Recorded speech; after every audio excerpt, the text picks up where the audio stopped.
Hello and welcome to the Super Terb Podcast with your host, Michael Turbot, your local real estate expert, where we'll talk real estate, sports, business, and beer in the Triangle. And now, here's your host, Michael Turbot. And welcome to the Super Terb Podcast. I'm your host, Michael Turbot, your local real estate expert in the Raleigh-Durham Triangle area. I can't thank you enough for joining me.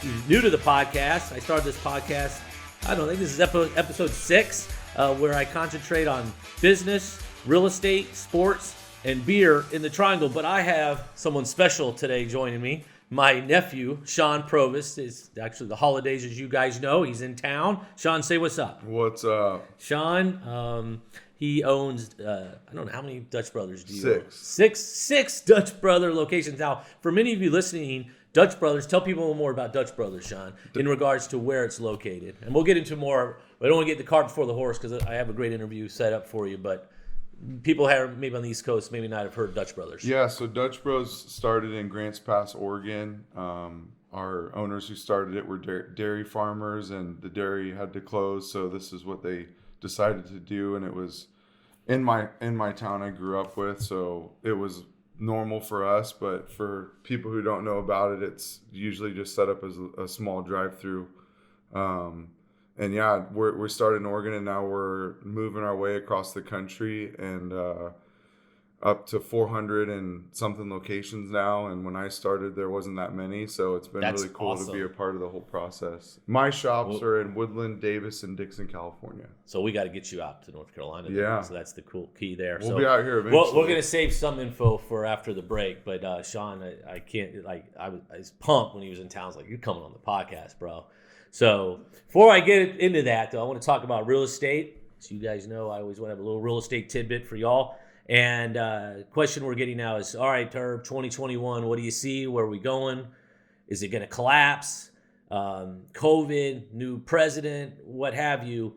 And my answer to them is no. I still see 2021 being very strong across the board in regards to sales, interest rates staying low. And the reason why I say that, and a lot of people are comparing this time to 2008 through 13 when we had the financial crisis to the recession we're seeing now due to COVID-19, and it's apples and oranges. The status that we have now in our market is we have no supply. If I rewound time 11 years ago, we had about 19 months of supply of homes. You fast forward to today, we're under 1.5 month supply. As a matter of fact, we're at 1.2 month inventory in Wake County. To put that in perspective, you want a 6 month supply to have a buyer-seller market. So as 2021 gets started, I do think we may see some effects from people that are elected to choose forbearance or take forbearance with their mortgage or deferred payments. And maybe before those payments get initiated, they may want to sell, simplify, and maximize their equity. The difference, though, is when they list the homes now versus 10, 12, 8 years ago in the recession, is people have equity where they are able to move their home, make money on it, and go on to their next chapters, where in the financial crisis, most people were selling as short sales or foreclosures, and they were in dire straits on that front. So 2021, guys, of course, no crystal ball, but Terb prognosis is good. If you are thinking about selling, though, there is no better time, so reach out to me. I'll do a no-obligation market analysis, show you what kind of equity you will make. And in saying that, how's the market where you are? I know you guys have the same thing with supply. Yeah, it's getting less and less homes for sale. Yeah, I think it's across the board, and with combine the fact that rates are so low, buyers want to buy homes. So it'll be. I still see 2021 being very strong. So I'm going to take a quick break. I'm going to have Sean on the other side and get to know him. I think you guys are going to love his story. So I'll be right back. Whether you're buying, selling, or investing in the Triangle, Michael Turbot with the Ida Turbot Group, Coldwell Banker HPW, will put you in position to win. With almost 15 years of real estate experience, Michael and his team will help navigate you through the real estate transaction from beginning to end, always putting your best interest first. In today's competitive real estate market, now more than ever, selecting the real estate professional to assist you with your biggest investment is vital. Please contact Michael Turbot today to find out more on what he and his team do to separate themselves from the rest and help you accomplish your real estate goals. Remember, who you work with matters, and Michael looks forward to hearing from you soon. And welcome back to the Super Terb Podcast. Again, I'm Michael Turbot, your local real estate expert, and I'm here with Sean Provost. Sean, obviously, is very close to me. He's my nephew. And when he was coming into town for the holidays, I said, Sean, you're going to be on my podcast because I want people to hear your story, because I think it's damn cool. So I know you said a little bit in the intro, but tell everybody where you're from. As of right now, I'm from Woodland, California. I was born in the Bay Area and then moved to Southern Oregon in junior high, and Dutch Bros Coffee was there. So it was, somewhere we went all the time, and it was just the local cool spot to go. It was your hangout.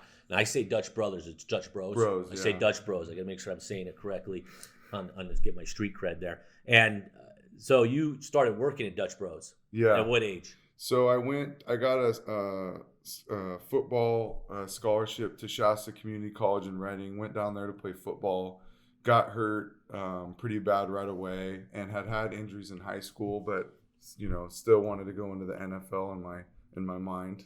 Yes. And you can relate with that. Oh, yeah.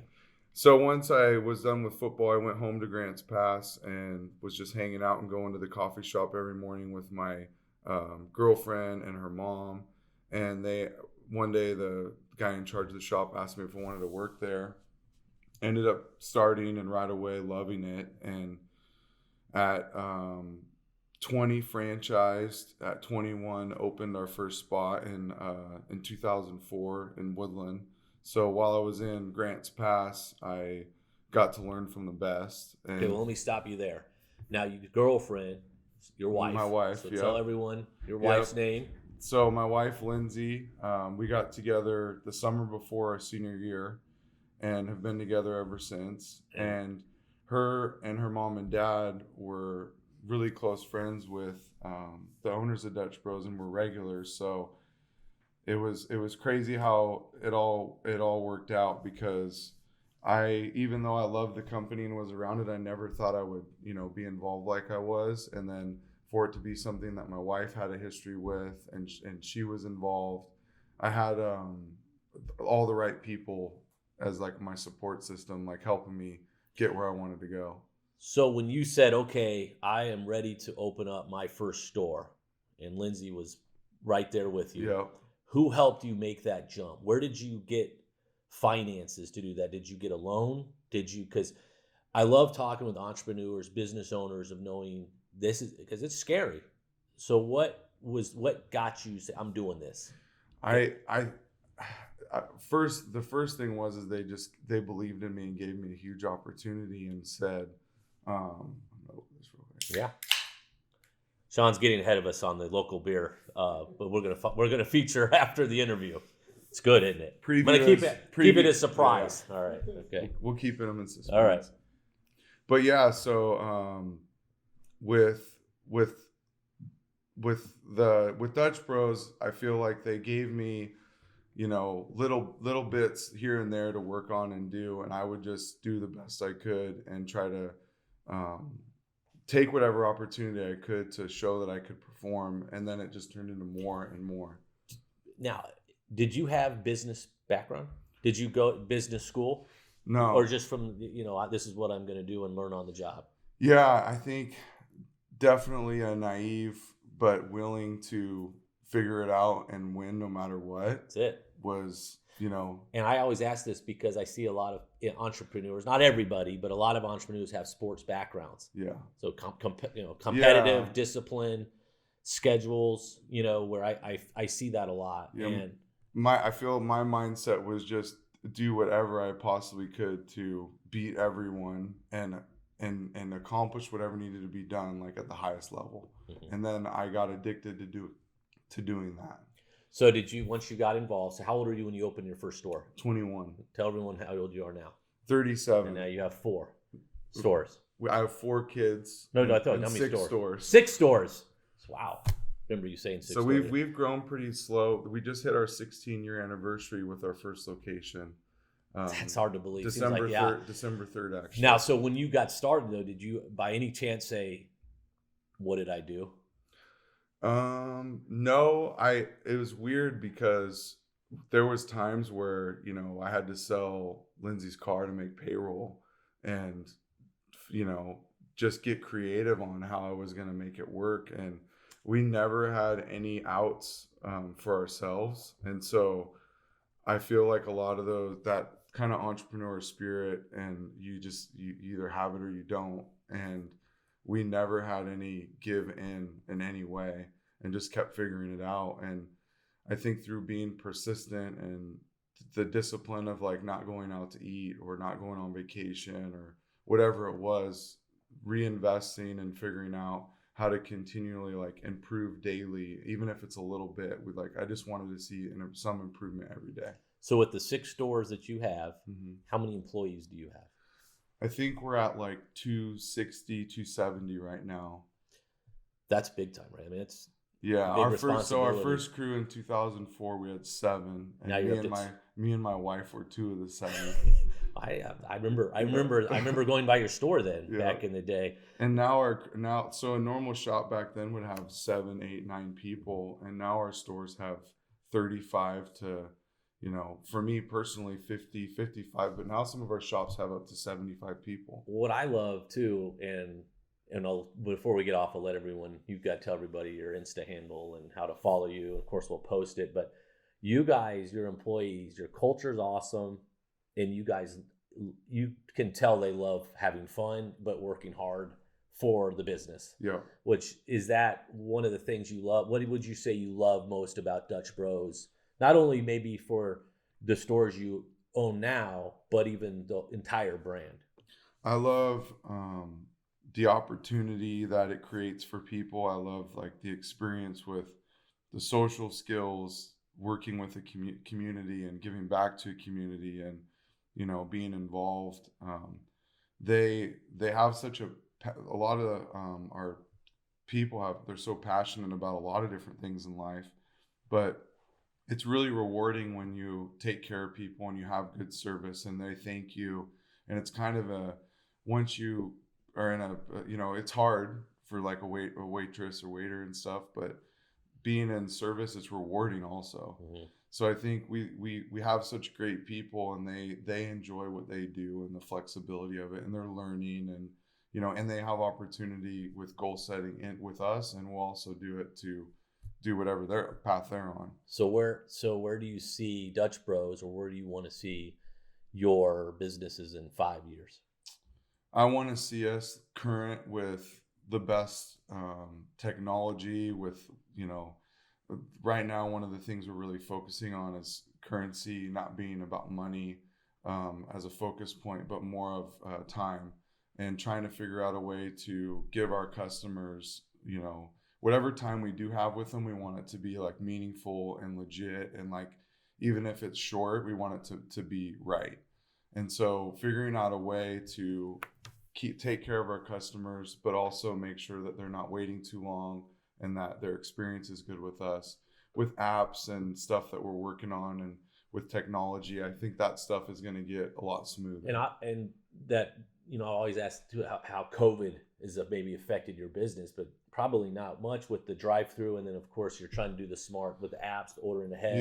Yeah. COVID. Well, we were really fortunate to not get shut down during everything because of our setup, and our headquarters made a lot of pretty aggressive changes to make it to where we were over cautious in a lot of ways, just to make sure that we could stay open and that everyone would be safe, and that we could have it be set up so well that we don't have to worry about not being open. Mm-hmm. And so we stopped taking cash. We stopped doing connections in any way with our customers. We hand drinks out with trays, and there's no touching. So I mean, like, it is a little bit of that personal contact that, you know, is not there anymore. But our customers don't care because they're just grateful we're there. They've been, you know, tipping and taking care of our people. Some of our crew's parents and roommates are out of work, and they're help paying the bills right now. And so our setup, I think, is pretty unique compared to most, and especially California. But we've really tried to make sure, there's so much stress and people that are, you know, have a lot going on. we've really just tried to be that like normal thing in their life where they're like, they can go get a coffee or a drink, say what's up to somebody. You know, that's might be the highlight of the day of leaving the house to go get your dog a treat, you know? So I feel like our crew has been they've worked really hard to do this and follow all the procedures, but our customers are so happy that they don't care, you know? That I love that. Now, with your marketing, do you see that more? I know that you have a big presence on social.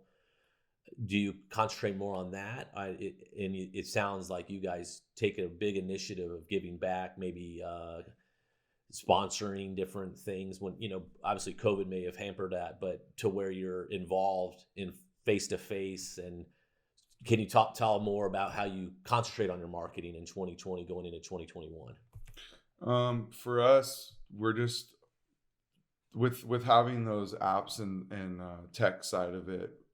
I think moving forward, having the right tools in any way has been a focal point for me and our franchise, just because I know that my people can do better if they have the right tools. Very cool. So it's been a lot of different areas, and I think marketing kind of we don't really trip about marketing that much. We have so many great like customers and people who like love us that they do a lot of it's basically almost referral business plus just knowing you. All right, so I can't get you out of it, guys. There's something else cool about Sean is he loves cars, and he has Provost Motorsports as well with Dutch Bros. And I am actually looking forward to this because I want to learn more about Provost Motorsports. And so quickly, just tell people like what that is, how you got into that. Obviously, it's a passion as well. So tell everybody about Provost Motorsports.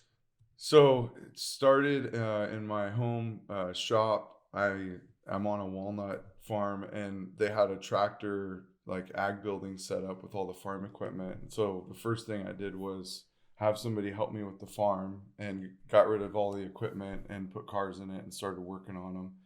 I've always wanted to get into racing. I knew that it was expensive and time consuming. So one of my buddies was like, we should do these side by side, you know, like the Razors and the Can-Ams and stuff. We can go race those and they're not that expensive. So I was like, okay, cool. So we did a couple of short track races, and it wasn't crazy money. And then I really want to do desert off-road racing because, you know, they're longer. I felt like the short track was a lot of work, and the race would be like 20 minutes, and then you go home. Mm-hmm. So we build this off-road, you know, racing vehicle, side-by-side Polaris, and it was expensive. It kept breaking. It was a pain.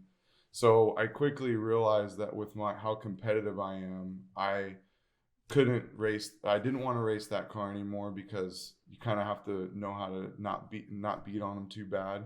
And I was like, well, I'm going to build a trophy truck, and then I'll race something that won't break. Well, in the meantime, we had some of my side projects and vehicles I was building that did really well in shows and got some attention. And I started getting meeting like, you know, the best painter in the game, and started, you know, I got a lot of help from people who did it really well. And my experience before that with building cars and stuff, whenever I had sub workout, it was like crappy work, you know, it was expensive, not on time. And then I found these guys who did really good work and were on time and all that. And it made me think, like, I never really thought of having customers. This was just something I wanted to do for my own stuff. And wanting it to be done right, I wanted like my own guys to do it. And then it turned into customer cars and shows and traveling and racing. And so people can bring their cars to you and say, set it up like you did. Yeah. And we work on, you know, boats, duck hunting, off-road, like all kinds of crazy stuff.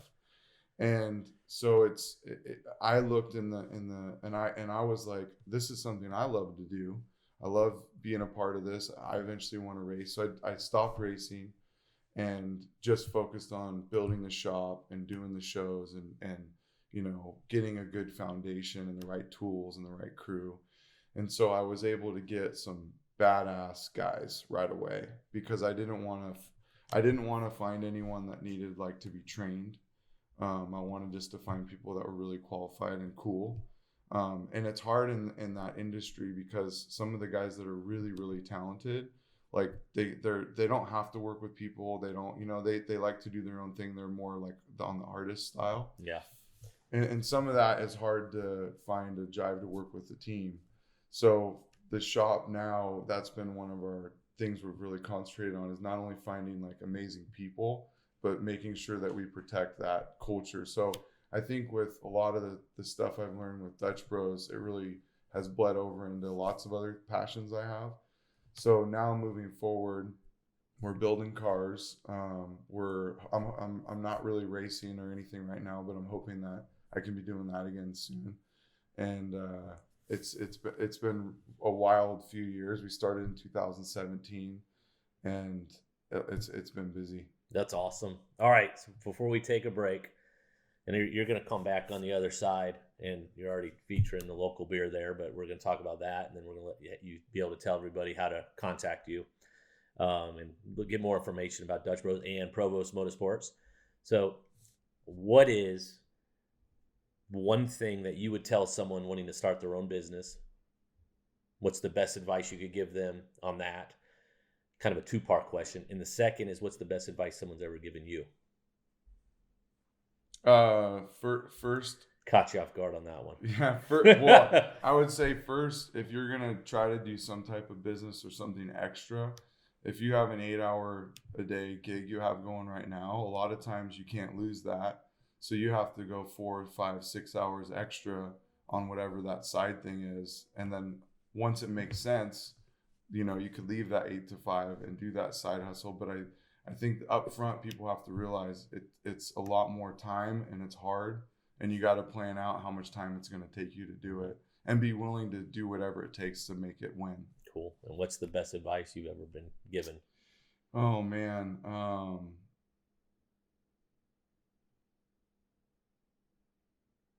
That's a hard one. I see the wheels turning. Well, I would say our co-founder used to always say, don't be on time, be ahead of time. I like that. And I think for me, like that went with, be there first, And I like that. That's awesome, man. Well, Sean, man, this is awesome. I was just excited you were here and get everybody to hear your story. So I'm obviously very proud of you and what you've accomplished and where you're going to go. But we're going to take a quick break. Then we're going to come back and feature this local beer. It's a nice stout, and you've already partaked in it, so I'll let everybody's opinion on that. And so we'll be right back on the other side. Whether you're buying, selling, or investing in the Triangle, Michael Turbot with the Ida Turbot Group, Coldwell Banker HPW, will put you in position to win. With almost 15 years of real estate experience, Michael and his team will help navigate you through the real estate transaction from beginning to end, always putting your best interest first. In today's competitive real estate market, now more than ever, selecting the real estate professional to assist you with your biggest investment is vital. Please contact Michael Turbot today to find out more on what he and his team do to separate themselves from the rest and help you accomplish your real estate goals. Remember, who you work with matters, and Michael looks forward to hearing from you soon. And welcome back to the Super Terb Podcast. I'm your host, Michael Turbot, again, your local real estate expert, and I'm back for our last section for my local beer spotlight. And today I've got a good one. Sean's still with me, my nephew. And today's beer, it's actually seasonal. At least I just saw it. And again, you can pick this up at Taylor's Wine Shop off Six Forks Road. It's one of my favorite spots. And this is from Neuse River Brewing Company, and they're out of Raleigh. And it's a stout. It's got packs a punch, 10.8% alcohol. And what's cool is for people that know Goodberry's in this area, they have a chocolate peanut butter stout with waffle cone crumbs in it. It's insane. So Sean, what have you thought about it so far? Wonderful. It's fantastic, right? So hold on a second. All right, it's my turn. So that's delicious. Especially good this time of year. It's getting colder. If you want a stout, go check out my friends at Neuse River Brewing Company, and especially go to Taylor's. If you go to Taylor's, Tell them Terb sent you. So before we go, Sean, tell everybody how they could find out more about Dutch Bros, Provost Motorsports. Maybe share your handles, what have you. Yeah, my personal IG is Sean_Provost, and then my racing car shop is Provost Motorsports. Cool. And I'm going to include all that in our comments and have a link in my bio as well, so you can check out the YouTube video as well on this. But can't thank you enough, bro, for joining me on the Super Terb podcast. Thanks, So buddy. you guys, till next week. Again, it's Michael Turbot, your local real estate expert with the United Turbo Group, Coldwell Banker HPW, a.k.a. Super Terb, a.k.a. Coach Terb. And as always, remember, who you work with matters. See you next week. Peace. And thanks for listening to the Super Terb podcast. If you can, please leave a review and subscribe. I would greatly appreciate it.